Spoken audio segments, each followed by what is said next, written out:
Hello, everyone. Heather Holmes here with KTVU Fox 2 News in San Francisco. And joining me this afternoon is Fred Lopez. He is Executive Director of San Francisco Pride. And Fred, I know that you've had to make a very difficult decision amid the pandemic.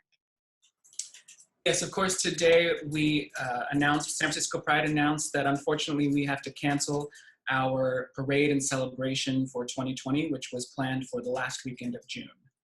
Tell me why you decided to cancel. Sure, this wasn't a decision that we made lightly at all. We understand the importance that LGBT pride carries for many in our communities, but the uncertainty around the pandemic and the restrictions on large-scale gatherings in the Bay Area and beyond really made it impossible to proceed confidently with producing an event of our size. What about just postponing the event?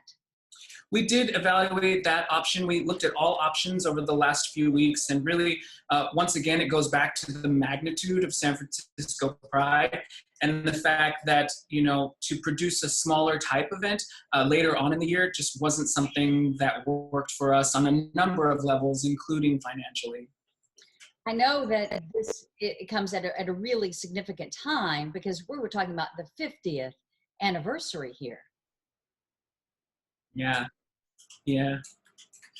I think the great thing is that even without a physical in-person celebration and parade at the end of June, we are still going to find ways to celebrate Pride 50 this year. We will be announcing our full slate of community grand marshals soon because there are accomplishments and achievements of our community that absolutely deserve recognition. And so we're inspired by the creativity and the innovation that our communities are showing in the face of this physical distancing challenge. And so we'll be building on those innovations to find ways for our community to commemorate and celebrate this summer and maybe even into the fall.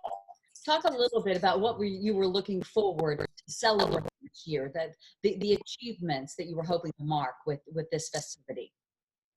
Oh, sure. I mean, obviously 50 is a landmark celebration and a commemoration of all of the achievements that we've made, everything from marriage equality to trans rights. And it's also an important time for us to recognize that there are still folks in our community whose voices aren't being heard, and there are still fights to be had.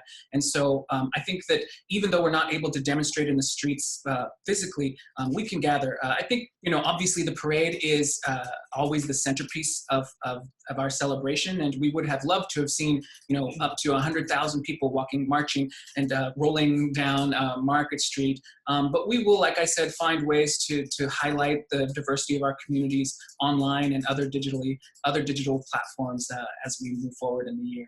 Yeah, talk a little bit about what you might be planning for this sort of virtual celebration. Sure. Well, some of the things that we were most excited about this year were the collaborations that we have with the GLBT Historical Society and their museum in the Castro. And they have an exhibition that would be opening right now if they were able to be open about the first 10 years of Pride. And so they are working on making that exhibition available online. And so we'll be looking at ways on how we can collaborate and share that information with the world. Additionally, there's a photography exhibit in City Hall that we will find ways to put online as well. So in a way, this makes San Francisco Pride even more accessible for people from around the world to learn the history and to join into the majesty of what we can accomplish for the next 50 years. Great. All right. Well, thanks again, Fred, for taking the time to talk with us. Appreciate it. Sure. We are heartbroken, but we're focused on the future, and I think that we will come back from this even stronger than before. All right. Thanks so much. Appreciate your time.